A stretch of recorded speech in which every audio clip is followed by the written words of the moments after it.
ಇತ್ತೀಚಿನ ಸಂಚಿಕೆಗಳನ್ನು ಜಾಹೀರಾತಿನ ಕಿರಿಕಿರಿ ಇಲ್ಲದೆ ನೋಡಿ.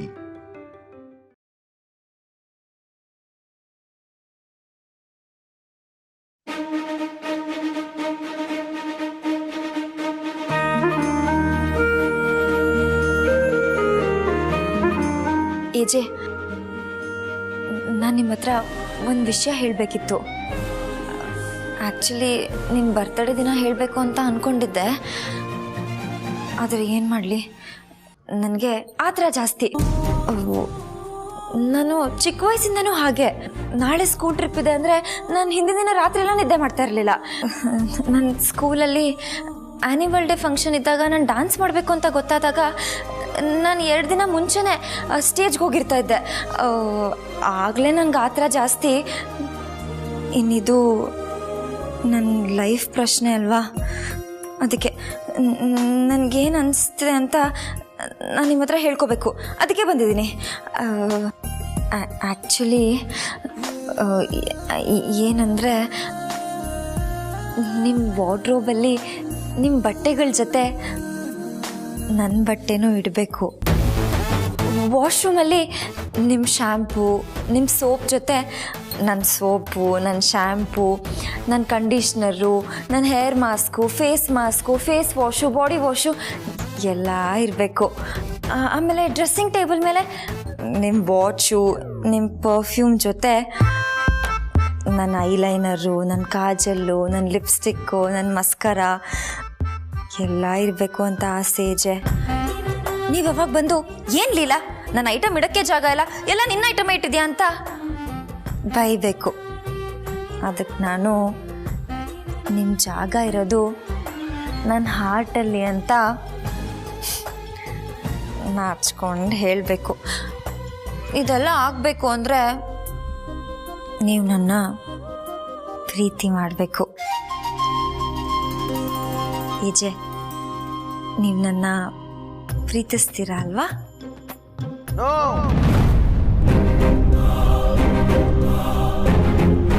ವಿಶ್ವರೂಪ್, ನೀವಾ? ಬಾ, ನಾನು ಏಜೆ ಅಂತ ಶಾಕ್ ಆಗಿಬಿಟ್ಟೆ.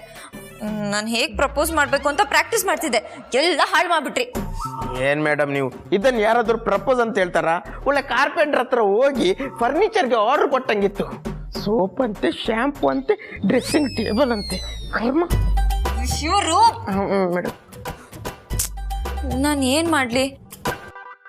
ಇದೆಲ್ಲ ನನಗೆ ಹೊಸದು. ನಾನು ಇಲ್ಲಿವರೆಗೂ ಯಾರಿಗೂ ಪ್ರಪೋಸ್ ಮಾಡಿಲ್ಲ, ಗೊತ್ತಾ? ಮತ್ತೆ ನಾನೇನು ಮೇಡಮ್ ಊರವ್ರಿಗೆಲ್ಲ ಪ್ರಪೋಸ್ ಮಾಡ್ಕೊಂಡು ಬಂದಿದ್ದೀನ. ಅದಕ್ಕೆ ನಿಮಗೋಸ್ಕರನೇ ಬೆಸ್ಟ್ ಪ್ರಪೋಸ್ ಸೀನ್ ಇರುವಂಥ ಸಿನಿಮಾನ ನೋಡ್ಕೊಂಡು ಬಂದಿದ್ದೀನಿ ಮೇಡಮ್. ಟ್ರೈನಿಂಗ್ ಕೊಡ್ಲಾ? ಕೇಳ್ತಿರಲ್ಲ, ಮಾಡ್ತೀನಿ. ಹಾಗಾದರೆ ನಮ್ಮ ಸಾಹಸ ಸಿಂಹ ವಿಷ್ಣುದಾದ ಅವ್ರು ಮಾಡಿರುವಂಥ ಎವರ್ಗ್ರೀನ್ ಪ್ರಪೋಸಲ್ ಸೀನ್ ಮಾಡ್ತೀರಾ? ಮಾಡ್ತೀನಿ. Take property. Thank you. Welcome. ಹಾಂ, ಈಗ ನೀವು ನಮ್ಮ ಬಾಸ್ ಮುಂದೆ ನಿಂತಿದ್ದೀರಾ ಅಂತ ಅನ್ಕೊಳ್ಳಿ.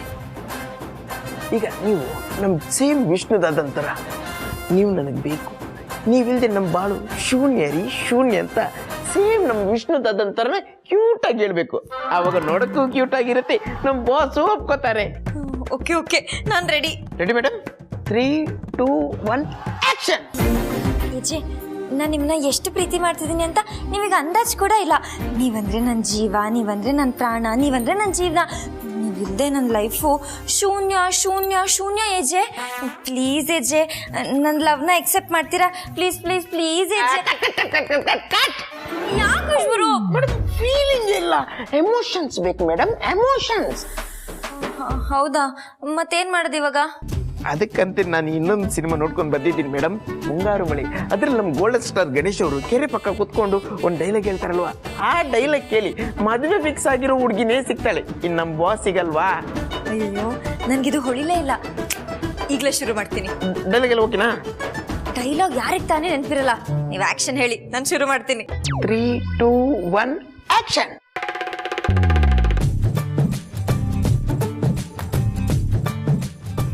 ಈ ತಂಪಾದ ಟೈಮಲ್ಲಿ ಏಜನ್ ಯಾಕೆ ನೆನೆಸ್ತಾ ಇದ್ದೀರಾ? ಈ ಟೈಮ್ ಇದೆಯಲ್ಲ, ಅದು ಪಕ್ಕಾ 420. ನಾನು ಏಜೆ ಸಿಗ್ತೀವಿ, ಕೈ ಕೈ ಇಟ್ಕೊಂಡು ಓಡಾಡ್ತೀವಿ. ನಮಗೂ ಲವಕುಶನ್ ಥರ ಪುಟ್ಟ ಪುಟ್ಟ ಮಕ್ಕಳಾಗ್ತವೆ. ಮಕ್ಕಳನ್ನ ಸ್ಕೂಲಿಗೆ ಸೇರ್ಸಕ್ಕೆ ಕ್ಯೂ ಅಲ್ಲಿ ನಿಂತಿರ್ತೀವಿ. ಆಹಾ ಏಜೆ, ನಾನು ನಿಮ್ಮನ್ನ ತುಂಬಾ ಪ್ರೀತಿ ಮಾಡ್ತಾ ಇದ್ದೀನಿ. ಈ ನಿಮ್ಮ ಹೈಟು, ನೀವು ಮಾಡೋ ಫೈಟು, ನಿಮ್ಮ ಕಣ್ಣಲ್ಲಿರೋ ಲೈಟು, ನೀವು ನಕ್ಕಾಗ ಬರೋ ಬ್ರೈಟು, ಕೋಪದಲ್ಲಿ ನೀವು ಹೇಳೋ ಔಟು, ಇದೆಲ್ಲ ಮಿಕ್ಸ್ ಆಗಿ ರಿಪೇರಿ ಮಾಡೋಕ್ಕಾಗದೆ ಇರೋಷ್ಟು ಗಾಯ ಆಗ್ಬಿಟ್ಟಿದೆ. ಈ ದರಿದ್ರ ಹಾಟು ದಿಲ್ ಅಂತಾರಲ್ಲ, ಇದಕ್ಕೆ ಕೈ ಹಾಕಿ ಪರ ಪರ ಪರ ಅಂತ ಕೆರ್ಕೊಂಡ್ಬಿಟ್ಟಿದ್ದೀನಿ ಏಜೆ. Cut madam. ಯಾಕೆ ವಿಶ್ವರೂಪ್? ಮೇಡಮ್ ನಮಗೊಂದು ಡೌಟು ಇವಾಗ ಬಂತು. ಏನು? ಈ ಎರಡು ಸಿನಿಮಾದಲ್ಲಿ ಹೀರೋಗೆ ಹೀರೋಯಿನ್ ಸಿಗೋದೇ ಇಲ್ಲ ಅಲ್ವಾ? ಅದಕ್ಕಂತಾನೆ ಹೀರೋಗೆ ಹೀರೋಯಿನ್ ಸಿಗುವಂತ ಸಿನಿಮಾ ನೋಡ್ಕೊಂಡು ಬಂದು ನಿಮ್ಗೆ ಪ್ರಾಕ್ಟೀಸ್ ಕೊಡ್ತೀನಿ. ಏನಂತೀರಾ?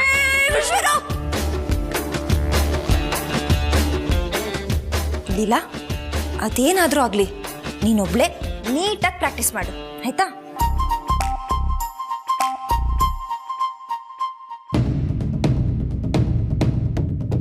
ಛಾಯಾ.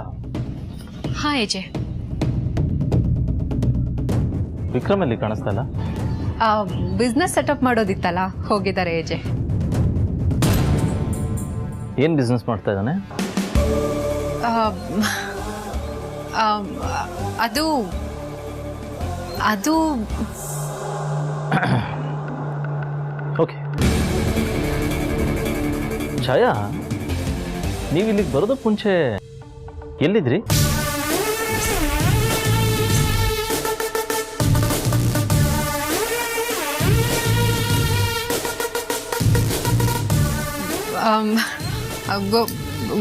ಗೋವಾ ಏಜೆ. Okay okay. ಬಟ್ ನಾನು ಕ್ಯಾಶುವಲ್ ಆಗಿ ಕೇಳ್ತಾ ಇದ್ದೀನಿ, ಯಾಕೆ ಅಷ್ಟೊಂದು ಗಾಬರಿ ಆಗ್ತಾ ಇದೆಯಾ?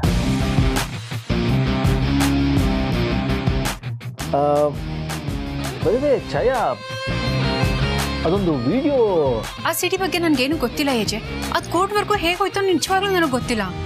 ಬಟ್ ನಾನು ಕೇಳ್ತಾ ಇರೋದು, ನಾನು ನೀನು ವಿಕ್ರಮು ಅಂತರ ಟ್ರಿಪ್ಪಿಗೆ ಹೋಗಿದ್ವಲ್ಲ, ಆ ವಿಡಿಯೋ ಬಗ್ಗೆ.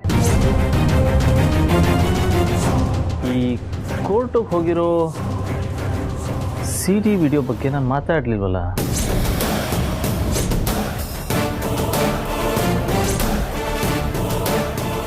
ಹೇಳು ಛಾಯಾ. ಏಜೆ, ಅದು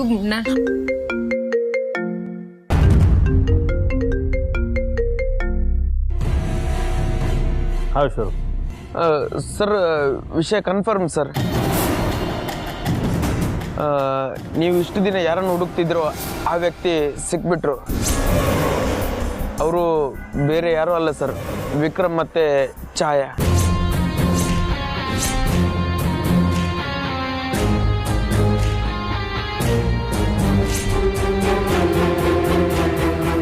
ಸರ್, ಈ ವಿಷಯ ಗೊತ್ತಾದ್ಮೇಲೆ ನಾನು 3 ಸಲ ಕ್ರಾಸ್ ಚೆಕ್ ಮಾಡಿಸಿದ್ದೀನಿ ಸರ್. 100% ಇದು ಪಕ್ಕ ಇನ್ಫಾರ್ಮೇಶನ್ ಸರ್. ಇದೆಲ್ಲ ಮಾಡಿದ್ದು ಇವರಿಬ್ಬರೇ ಸರ್. ಈ ಕೆಲಸಕ್ಕೆ ಏನೇನು ಬೇಕೋ ವಿಕ್ರಮ್ ಹೊರಗಿತ್ಕೊಂಡು ಪ್ಲಾನ್ ಮಾಡಿದ್ದಾರೆ, ಛಾಯಾ ಅವರು ಒಳಗಿತ್ಕೊಂಡು ನಡೆಸಿದ್ದಾರೆ. ಸೊ 100% ಪಕ್ಕ ಇನ್ಫಾರ್ಮೇಶನ್ ಸರ್. ಇದಕ್ಕೆಲ್ಲ ಕಾರಣ ಇವರಿಬ್ಬರೇ.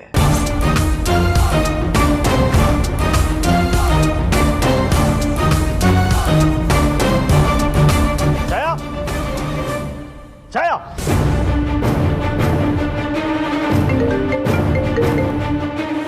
ಈ ಟೈಮಲ್ಲಿ ಯಾಕೆ ಫೋನ್ ಮಾಡಿದೆ? ನಾನೇ ಇಲ್ಲಿ ಸಾಯ್ತಾ ಇದ್ದೀನಿ.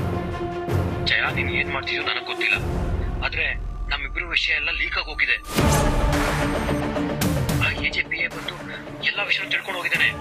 ನೀನ್ ಅಲ್ಲಿದ್ರೆ ಖಂಡಿತ ಬದುಕಿರಲ್ಲ. ಹೇಗಿದೆಯೋ ಹಾಗೆ ಅಲ್ಲಿಂದ ತಪ್ಪಿಸ್ಕೋ ಛಾಯ. ನಾನು ಊರು ಬಿಡ್ತಾ ಇದ್ದೀನಿ, ನೀನು ಹೊರಟು ಬೇಗ ಬಂದ್ಬಿಡು, ಬೇಗ. ಅದಕ್ಕೆ ಏಜೆ ಇವತ್ತು ಕೇಳ್ಬಾರ್ದು ಪ್ರಶ್ನೆನ ನನ್ನ ಹತ್ರ ಕೇಳ್ದ. ಇಲ್ಲೇ ಇದ್ರೆ ನನ್ಗೆ ಗುಳುಗಾಲ ಇಲ್ಲ, ಮೊದಲು ಇಲ್ಲಿಂದ ತಪ್ಪಿಸ್ಕೋಬೇಕು.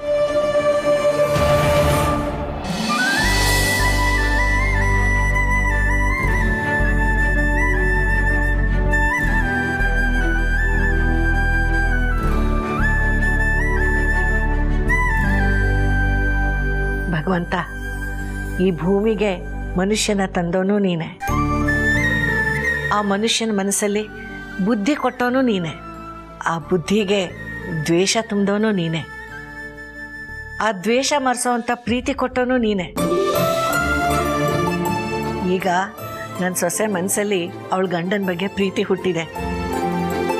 ಈ ಥರ ಆಗಬೇಕು ಅಂತ ನಾನು ಎಷ್ಟೆಷ್ಟೋ ಪ್ರಯತ್ನ ಪಟ್ಟೆ.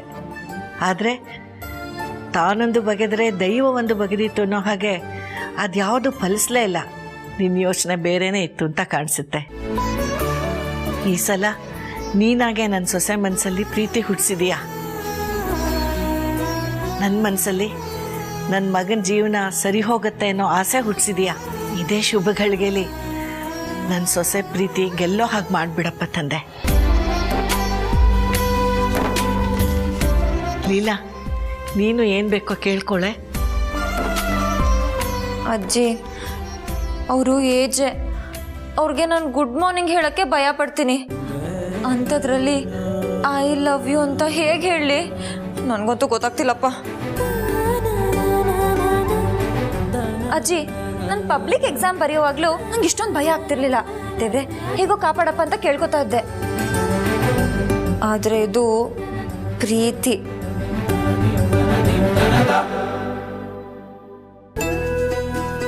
ಆದರೆ ಒಂದಂತೂ ನಿಜ ದೇವ್ರೆ, ನಾನು ಏಜನ ಪ್ರೀತಿ ಮಾಡ್ತಿರೋದು ನಿಜ. ನಾನು ಅವ್ರು ಬಿಟ್ಟು ಬದುಕಕ್ಕಾಗಲ್ಲ. ನನಗೆ ಏಜೆ ಪ್ರೀತಿ ಸಿಗಬೇಕು. ನಾನು ಅವ್ರಿಗೆ ತುಂಬ ಪ್ರೀತಿ ಕೊಡಬೇಕು. ನಮ್ಮಿಬ್ರು ಪ್ಲೀಸ್ ದೂರ ಮಾಡಬೇಡ. ಆ ಥರ ಯಾವುದಾದ್ರೂ ಒಂದು ಸ್ಟ್ರಾಂಗ್ ಆಗಿರೋ ವರ ಕೊಡಪ್ಪ, ಪ್ಲೀಸ್ ಪ್ಲೀಸ್ ಪ್ಲೀಸ್. ಅಜ್ಜಿ, ನಂಗೆ ಆಶೀರ್ವಾದ ಮಾಡಿ. ನೀನು ನಿನ್ನ ಗಂಡ 100 ಕಾಲ ಸುಖವಾಗಿ ಬಾಳಿ. ಹೌದು, ರಾಮೆಲ್ಲಿ?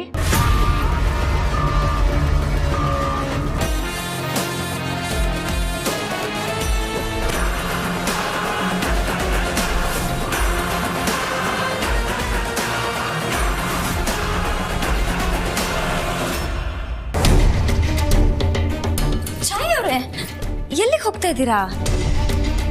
ಏಜೆ, ಏನಿದ್ರು ಆಮೇಲೆ ಮಾತಾಡೋಣ, ನನಗೆ ಅರ್ಜೆಂಟ್ ಕೆಲಸ ಇದೆ. ನಾನು ನಿಮ್ಮನ್ನೇ ಹುಡ್ಕೊಂಡು ಬರ್ತಾ ಇದ್ದೆ. ಏಜೆ ಪ್ಲೀಸ್ 1 ನಿಮಿಷ ಸಮಾಧಾನವಾಗಿ ನನ್ನ ಮಾತು ಕೇಳಿ. ಆ್ಯಕ್ಚುಲಿ ನಾನಿವತ್ತು ಏಜೆಗೆ ಒಂದು ಇಂಪಾರ್ಟೆಂಟ್ ವಿಷಯ ಹೇಳಬೇಕು. ಅದಕ್ಕೆ ನೀವು ನನ್ನ ಜೊತೆಯಲ್ಲೇ ಇರಬೇಕು. ಇವಳಿಷ್ಟು ಸ್ಮೂತಾಗಿ ಮಾತಾಡ್ತಿದ್ದಾಳೆ ಅಂದರೆ ಇವಳಿಗೆ ವಿಷಯ ಗೊತ್ತಿಲ್ಲ ಅನ್ಸುತ್ತೆ. ಆದರೂ ಏಜೆ ಬರೋ ಅಷ್ಟು ನಾನು ಮನೆ ಬಿಟ್ಟು ಹೋಗಬೇಕು. ನನಗೆ ಯಾರ್ಯಾರು ಕ್ಲೋಸ್ ಇದ್ದಾರೋ ಅವ್ರು ಎಲ್ಲರಿಗೂ ನನ್ನ ಜೊತೆನೇ ಇರಿ ಅಂತ ನಾನು ಹೇಳ್ತಾ ಇದ್ದೀನಿ. ಪ್ಲೀಸ್ ನೀವು ಇರಿ. ನೀನು ಏನೇ ಮಾತಾಡೋದಿದ್ರು ಅದನ್ನು ಕೇಳೋದಕ್ಕೆ ನನಗೆ ಟೈಮ್ ಇಲ್ಲ. I need to go. ನೀವು ಯಾರನ್ನ ಹುಡ್ಕೊಂಡು ಹೊಟ್ಟಿದ್ರೋ ನಂಗೆ ಗೊತ್ತು ಏಜೆ. ಸರಿ, ಇರ್ತೀನಿ. ನೀವೆಲ್ಲ ವ್ಯವಸ್ಥೆ ಮಾಡ್ಕೊಳ್ಳಿ, ನಾನು ಹೀಗೆ ಹೋಗಿ ಹೀಗೆ ಬರ್ತೀನಿ. ವಾಟ್? ನೀವು ಛಾಯಾನ್ ಹುಡ್ಕೊಂಡು ಹೊರಟಿದ್ದೀರಾ ಅಲ್ವಾ? ನನಗೆ ಗೊತ್ತು, ನೀವು ಅನ್ಕೊಂಡಿರೋದು ನಿಜ. ವಿಶ್ವರೂಪ್ ಕೊಟ್ಟಿರೋ ಅಷ್ಟು ಇನ್ಫಾರ್ಮೇಶನ್ ಕರೆಕ್ಟ್ ಇದೆ. ಇಷ್ಟೆಲ್ಲ ಮಾಡಿದ್ದು ವಿಕ್ರಮ್ ಮತ್ತೆ ಛಾಯಾನೇ.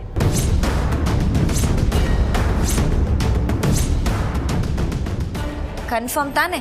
ಬರ್ತೀರಾ ಅಲ್ವಾ? ಹಾಂ, ಕನ್ಫರ್ಮ್ ಬರ್ತೀನಿ. ಬೇಗ ಬನ್ನಿ ಆಯ್ತಾ?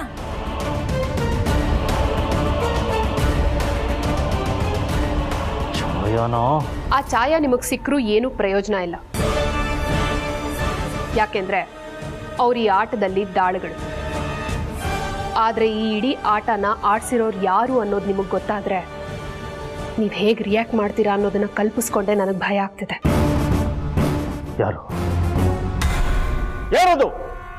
ಏಜೆ, ಈ ಮನೇಲಿ ನಡೆದಿರೋ ಎಲ್ಲ ಅನಾಹುತಕ್ಕೂ ಕಾರಣ ವಿಕ್ರಮ್ ಮತ್ತೆ ಛಾಯಾ. ಆದರೆ ಅವ್ರನ್ನ ಹೀಗೆ ಮಾಡಿ ಅಂತ ಗೈಡ್ ಮಾಡಿದ್ದು, ಇಷ್ಟೆಲ್ಲ ಅವ್ರ ಕೈಯಲ್ಲಿ ಮಾಡಿಸಿದ್ದು ಲೀಲಾ.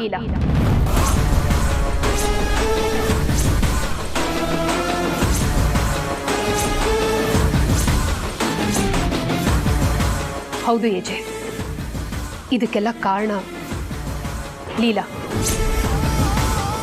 ನಂಬೋಕ್ಕಾಗ್ತಿಲ್ವಾ ಏಜೆ? ನನಗೂ ಮೊದಲು ನಂಬಕ್ಕಾಗ್ಲಿಲ್ಲ. ಅದಕ್ಕೆ 3-4 ತಿಂಗಳಿಂದ ಈ ವಿಷಯದ ಹಿಂದೆ ಯಾರಿದ್ದಾರೆ ಅಂತ ಹುಡುಕೊಂಡು ಹೋದೆ. ಪ್ರತಿ ದಿನ ಪ್ರತಿ ಕ್ಷಣ ಸೂಕ್ಷ್ಮವಾಗಿ ಅಬ್ಸರ್ವ್ ಮಾಡ್ತಾ ಮಾಡ್ತಾ ಇದೆಲ್ಲದ್ರ ಹಿಂದಿರೋ ಮಾಸ್ಟರ್ ಮೈಂಡ್ ಲೀಲಾನೆ ಅಂತ ಗೊತ್ತಾಯ್ತು. ನಾನು ಒಂದೊಂದೇ ಸಾಕ್ಷಿಗಳನ್ನ ಕಲೆಕ್ಟ್ ಮಾಡ್ತಾ ಹೋದೆ. ವಿಷಯನ ಯಾರ ಹತ್ರನೂ ಹೇಳಲಿಲ್ಲ. ಎಲ್ಲ ಸಾಕ್ಷಿಗಳು ಸಿಗಲಿ, ಆಗ ಎಲ್ಲರೂ ನನ್ನನ್ನು ನಂಬ್ತಾರೆ ಅಂತ ಕಾದೆ. ಇವತ್ತು ಎಲ್ಲ ಸಾಕ್ಷಿಗಳು ಸಿಕ್ಕಿದೆ ಏಜೆ. ಆದರೆ ನೀವು ನನ್ನನ್ನು ನಂಬಲ್ಲ ಅಂತ ನನಗೆ ಚೆನ್ನಾಗಿ ಗೊತ್ತು. ಆದರೆ ಸಾಕ್ಷಿ ತೋರಿಸಿದ್ಮೇಲೆ ನೀವು ಖಂಡಿತ ನಂಬ್ತೀರಾ ಅನ್ನೋ ನಂಬಿಕೆ ನನಗಿದೆ. ಇಲ್ಲಿ ನೋಡಿ, ಈ ವಿಷಯ ಏಜೆಗೇನಾದ್ರು ಗೊತ್ತಾದ್ರೆ ಏನಾಗುತ್ತೆ ಅಂತ ಗೊತ್ತು ತಾನೆ? ಏಜೆ ಗೊತ್ತಾಗೋದು ಸೆಕೆಂಡ್ರಿ, ಆದ್ರೆ ಏಜೆ ಬಗ್ಗೆ ನಿಮಗೆ ಗೊತ್ತಾಗಬೇಕಾಗಿರೋದು ತುಂಬಾ ಇದೆ.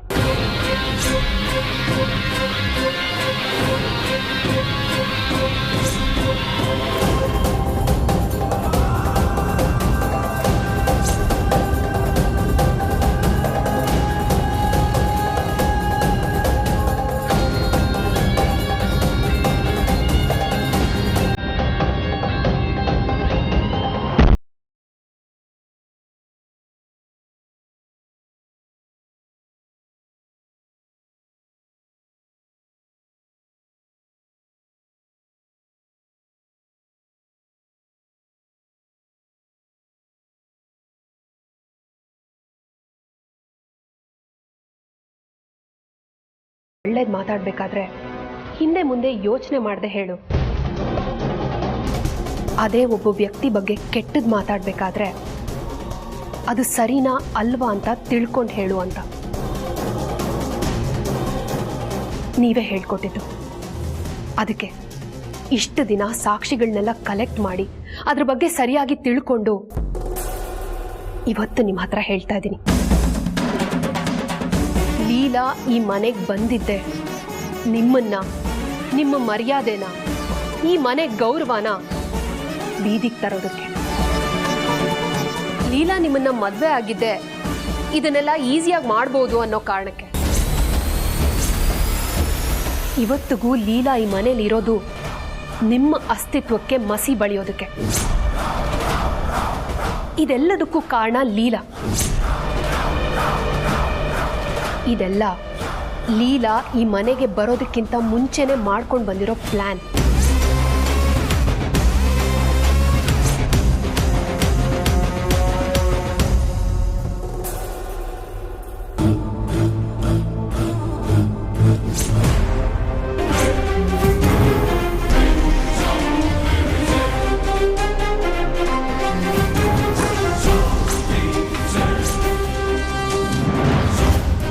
ನನ್ನ ರೂಮಲ್ಲಿದ್ದ ಗ್ಯಾರೇಜ್ಗೆ ನಿನ್ನ ಕೈಗೆ ಹೇಗೆ?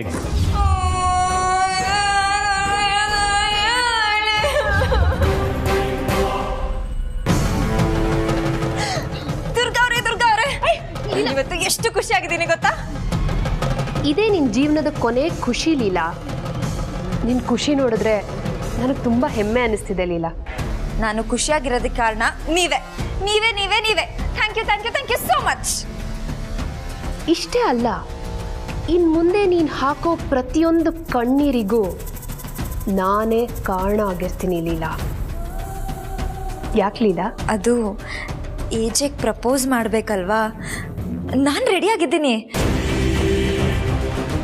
ಆದರೆ ಅವ್ರ ಮೂಡ್ ಹೇಗಿರುತ್ತೋ ಅಂತ ನಂಗೆ ಗೊತ್ತಿಲ್ಲ. ನೀನು ಎದುರಿಗೆ ಸಿಕ್ಕಿದ್ರೆ ನಿನ್ನ ಕಣ್ಣಲ್ಲೇ ಸುಟ್ಟು ಭಸ್ಮ ಮಾಡೋಷ್ಟು ಕುದೀತಿದೆ.